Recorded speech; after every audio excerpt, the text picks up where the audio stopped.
down to Jesus. That's a big example that we have of genealogies. And it's kind of strange that the one, if you look at chapter 7, Nehemiah chapter 7, verse 5,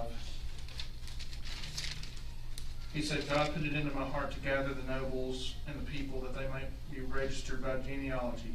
So he thought it in his heart to put it in genealogy. But then he found an old genealogy. So we don't even have recorded the one Nehemiah put together. We have the old Ezra, or actually the one before Ezra, the original group that came back from Babylon. Okay, I don't know if any of y'all are podcast people, but I listen to one called The Light Network, and it's a group that's members of the church. One of the ones has Dan Winkler. I'm sure some of you are familiar with him. He has books like about forgiveness. I really enjoyed that book, and he has a weekly one. One I heard this week, I thought I would just discuss because it was about Nehemiah, and I thought, well, I'm teaching this week, and I heard a podcast about Nehemiah. It's from chapter 1, but I hadn't taught any, so I thought I would discuss what I heard from it. So the one of the things Skip said last week is that Nehemiah, he could be called God's project manager. And where I am at my work now, that's my title, and I can see some of the things that the guy talked about on the podcast. So he's talking about Nehemiah, and he says, what can leaders do when you get bad news, from Nehemiah chapter 1. And you may not be an elder or a manager, but somebody is looking to you to be a leader. Maybe a teenager, maybe your children. Somebody's looking to you as a leader. So when you get bad news, followers are looking at leaders for their response, as an example. So he talks about the 5 reactions to receiving bad news for a leader. The first is to respond with genuine compassion and remorse. So the bad news, of course, from Nehemiah chapter 1 was that Nehemiah's brother tells him about how bad things are going in Israel. So he responded first with genuine compassion and remorse. The next thing is to reflect on the cause of the bad news. Number 3 is to assume responsibility. So I definitely understand that part of it. It's sometimes when other people do something, you have to kind of take the blame for it as a leader. So if you're in charge, you have to assume responsibility. Number 4, and this kind of goes along with the first 3, but number 4 is to pray.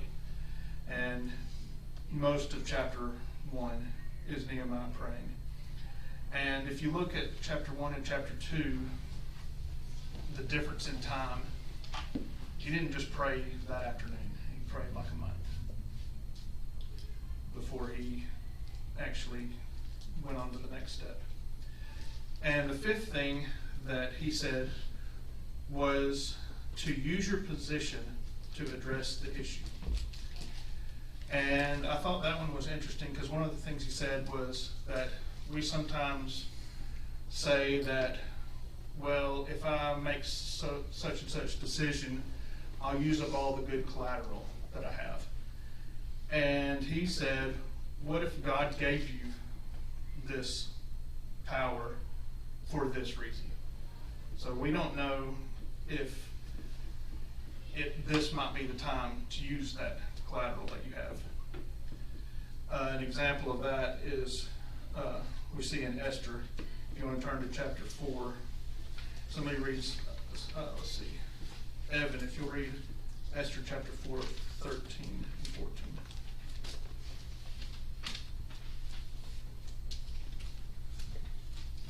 14. And Mordecai told them to reply to Esther, "Do not think to yourself that in the king's palace you will escape any more than all the other Jews. For if you keep silent at this time, relief and deliverance will rise for the Jews from another place, but you and your father's house will perish. And who knows whether you have not come to the kingdom for such a time as this." Okay. So, who can tell me an interesting bit of trivia about the book of Esther? Well, it's got no real mention of like God in a sense. Yeah, the word God is not in the book of Esther. So it's interesting that Mordecai uses the phrase, "Who knows?" Well, we know the answer to that question. God knows. So that's just another example of maybe you were put in this position to serve in that capacity. And that's what Esther did. And that's just providence, God using his providence to work through us. We don't always know exactly why, but all right. Let's go back to the text for today. Back to the beginning of chapter 6. Does anybody have any comments about the prelude portion?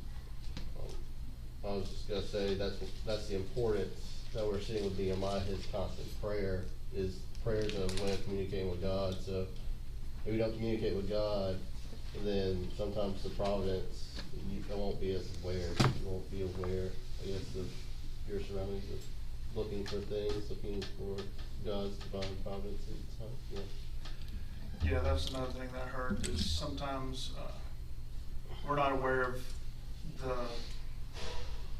the fact that God's using his providence in our life until later on. We can look back and see how God was working in our lives.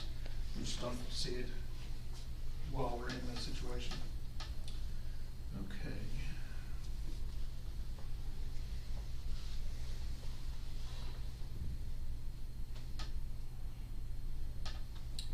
All right, Alex, if you read chapter 6, verses 1 through 4. 1 through 4. All right, now when Sanballat and Tobiah and Geshem, the Arab, and the rest of our enemies heard that I had built the wall and that there was no breach left in it, although at the time I had not set up the doors and the gates, Sanballat and Geshem had sent to me, saying, "Come and let us meet together at Hakkephirim in the plain of Ono," but they intended to do me harm. And I sent messengers to them, saying, "I am doing a great work, and I cannot come down. Why should the work stop when I leave it and come down to you?" And they sent to me 4 times in this way, and I answered them in the same manner. All right, so we got these troublemakers back again.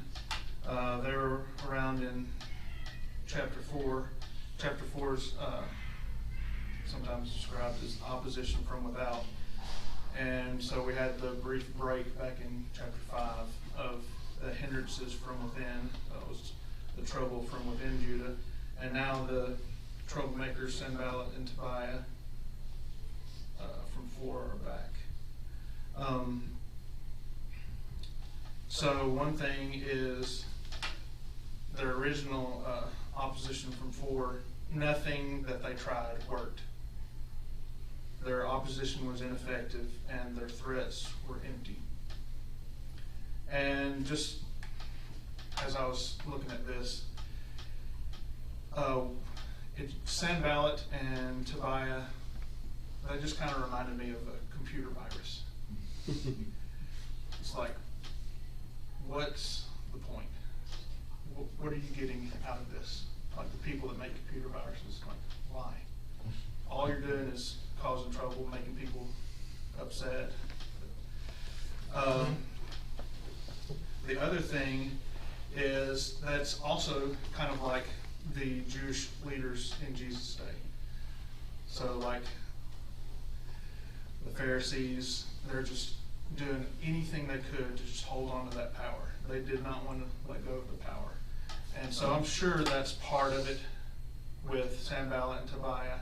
They had some kind of power that they were just desperate to keep a grip on. Well, please keep in mind that they weren't practicing full Judaism. They probably weren't circumcised. They definitely weren't obeying all the Mosaic law. And these new guys coming in absolutely were. So, there is that.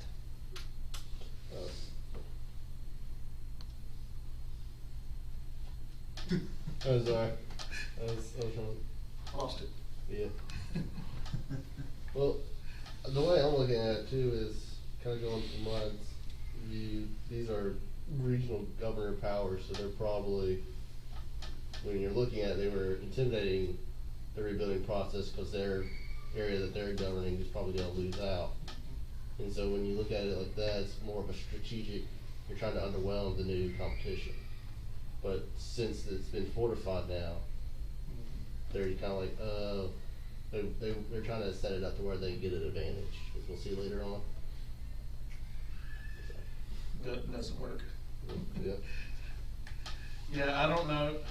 I don't recall if it was mentioned, like where Sanballat and Tobiah, if they were rulers of something, but obviously Jerusalem's on a big hill. Now it's surrounded by a big wall with gates. It's going to be the most fortified place anywhere around. I think it was the Elephantina Papyra that I did in the intro, mentioned them as governors, I think. Mm-hmm. So that's from a second. Yeah, so governors of somewhere around, but not protected by a big wall. Yeah. Or mountain. Okay.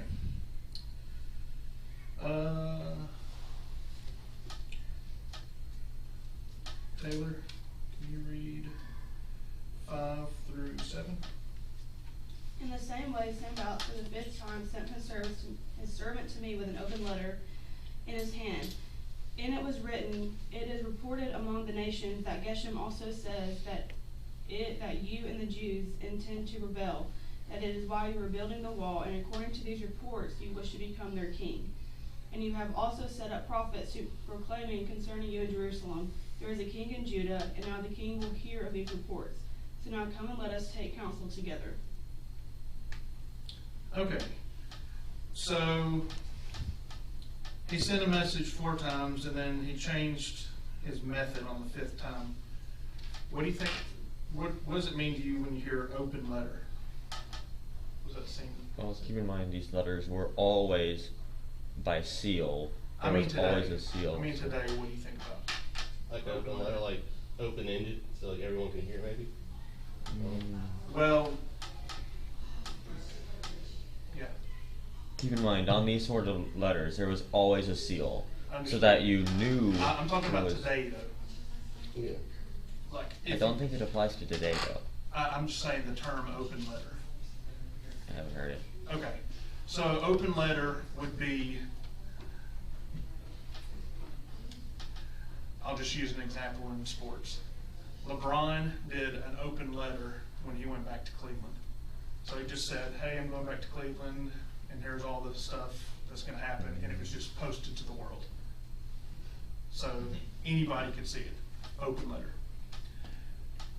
Like Wes is saying, in this time, the open letter didn't have the seal, so it was intended to be privately delivered from the messenger to the king or whoever it was intended for. And obviously, if the seal was broken, then I don't know what the punishment is, but there was no seal. So Do you think that was intentional? So everyone would see that he's trying to be sneaky? yes, I- definitely intentional. I don't think no one could read the letter. It was privately delivered. But Zerubbabel couldn't point to the seal and accurately say where it came from. So the guy Sanballat was actually legally covering his tracks and blackmailing Nehemiah with something that Nehemiah didn't even have the capability of doing, because he wasn't even in the line of being king. Right. Yeah. Obviously, the letter, the words of the letter are not true. The person that could read the letter is the messenger. So, I don't know what kind of deceitful person that the messenger might be, but the idea was that the messenger could get that, spread whatever rumor around, deliver the message and go, here you go. I was just doing my job. And then, just like today, if there's some kind of news that's delivered and you see it, the original news, and then somebody protests, that's not what happened, and then there's like a small paragraph on the back page that has the actual news, nobody sees that. They saw the big original wrong news, and that's what they remember. Fake news. Fake news. There's always been a problem in America. It's not just modern day. Back in World War I, the news said that the sinking in the Lusitania was done by the Spanish. No, they just put the Lusitania was just, actually no, but it was the Maine in the Spanish-American War. But the Maine wasn't actually set on by the Spanish. It was set off because it was badly designed and badly used. So that's why we went to war against Spain, because we ended up blowing up our own ship and blamed it on Spain. Yeah. I was going to mention that when Isaiah was king and he was surrounded by the Assyrian army, one of the messengers for the king from the Assyrian army read out loud to all the people what the king's message was, and Hezekiah and his officials were trying to make it so that only they would be able to hear and understand. Right. And so I kind of think similar to this situation of whatever means he was using a means to try to make the content of this letter, this message from those governors to Nehemiah known to all the people. So. Right. Yeah, if you think about it, we know Nehemiah was the cupbearer to the king. He probably knows his character. He knows he has history with him. If he got this letter and read it, he'd be like, what is this? This is clearly not true. So, all right.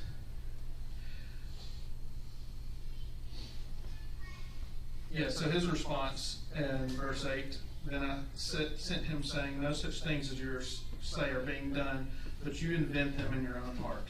For they are all trying to make us afraid, saying that their hands will be weakened in the work, and it will not be done. Now, therefore, O God, strengthen my hands.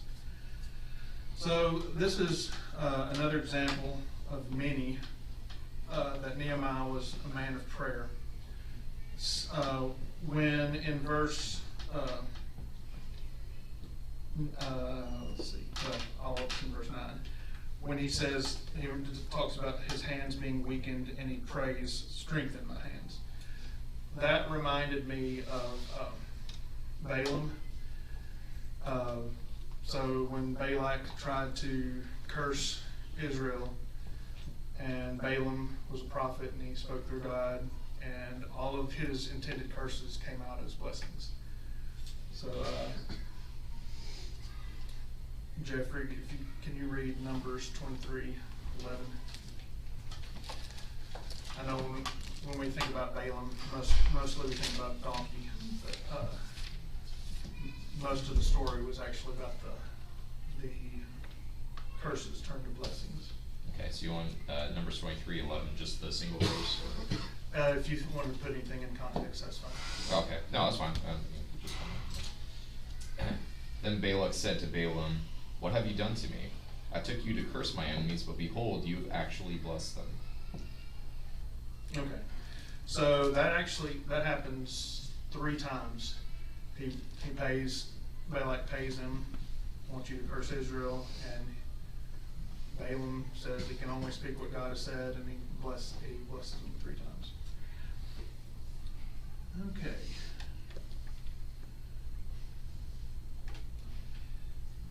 Next we have Shemaiah.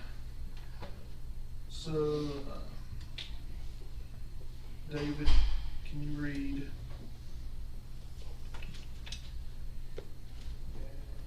10 through 14?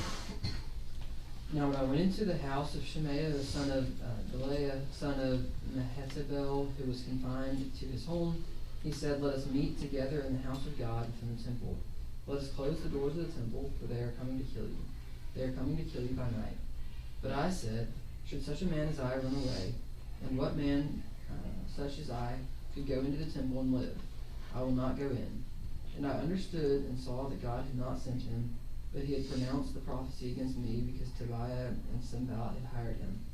For this purpose he was hired, that I should be afraid and act in this way and sin, so they could give me a bad name in order to taunt me.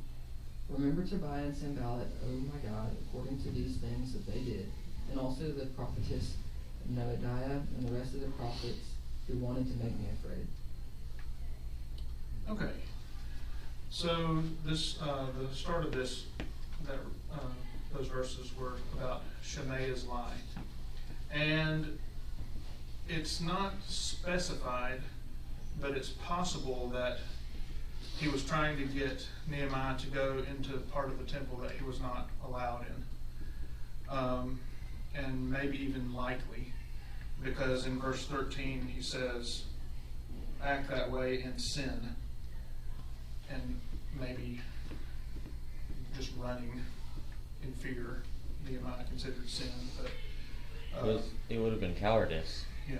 And cowardice is always a sin.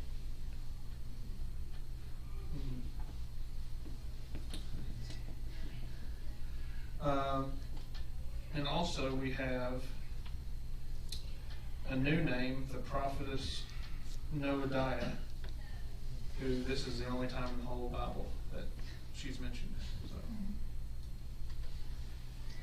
don't know anything else about her, other than she was with this group of troublemakers, Sanballat and Tobiah.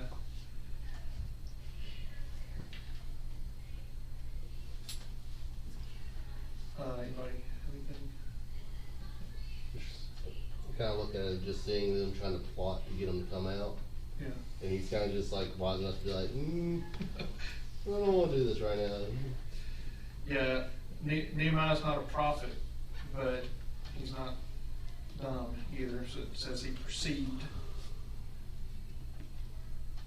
Which I wonder what would have which kind of shows that he's a good leader, because if they would have got him, then he kind of would have known that, like, if his people hearing that he got tricked and whatever happens to him, if he's captured or whatnot, they'd probably stop, they'd probably succumbed, so it's also showing a good leadership quality. You know the opposition's forces, or like so that's not just threatening you. Do they have anything to back it up? Not much. I mean, back in, let's see, back in verse 2, it says they thought to do me harm. So they were trying to get Nehemiah to come out of the city, but that may have been just like a little group of guys that could overpower one person. I don't know anything that. I don't know if it was like if it was like Paul, and when he'd be guarded by the troop, because it was like 40, 50 people. Yeah.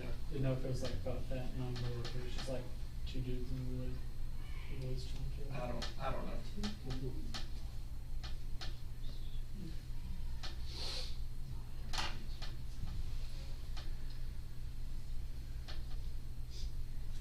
Courtney, can can you read 15 to the end?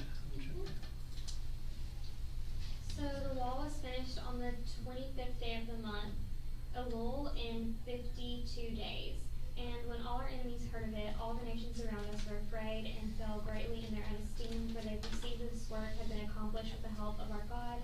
Moreover, in these days the nobles of Judah sent many letters to Tobiah, and Tobiah's letters came to them.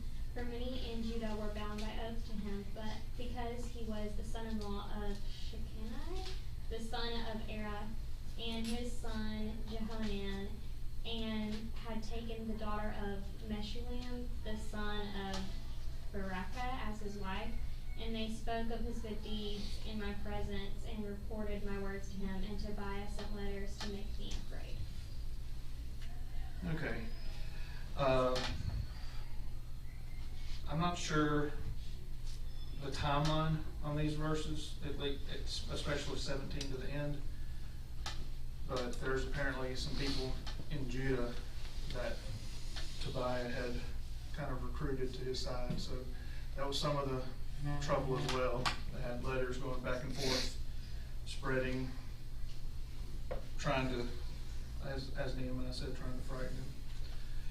Well, if you see, they're kind of sending letters back and forth, letting their daughters intermingle. What they're doing is forming a political and military alliance. So, because if Jerusalem goes to war against any one of them, they're going to be cut off from the face of the earth. But if they stand together, kind of like NATO, or like the Warsaw Pact or whatever, then they could potentially survive. They could potentially, maybe even kick Jerusalem out of the dust.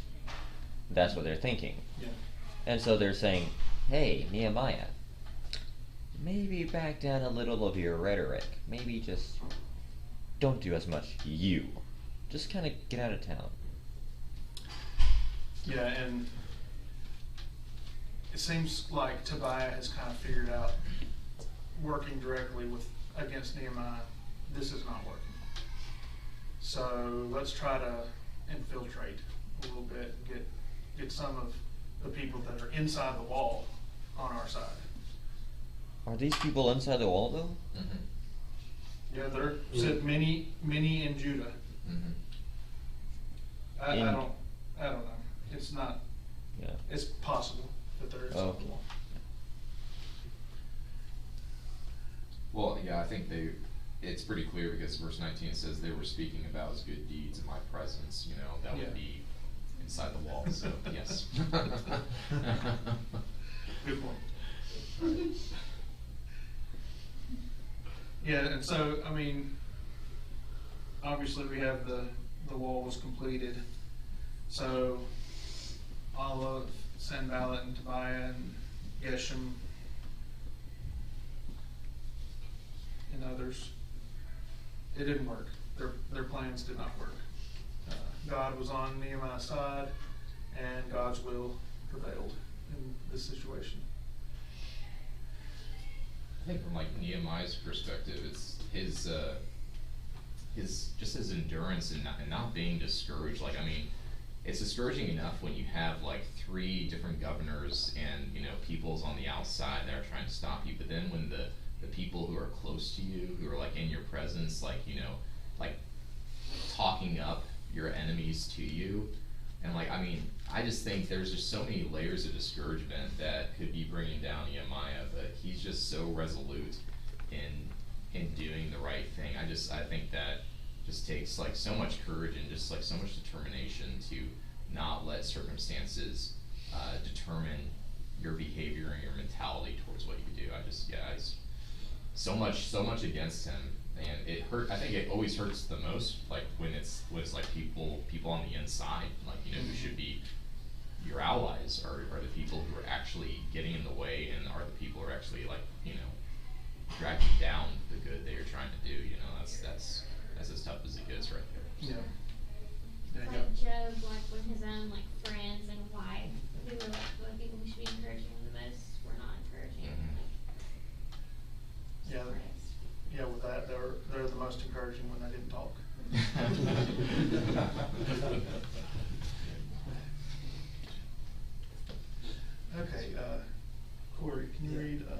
7, 1 through 5. Now when the wall had been built, and I had set up the doors, and the gatekeepers, the singers, and the Levites had been appointed, I gave my brother Hananiah,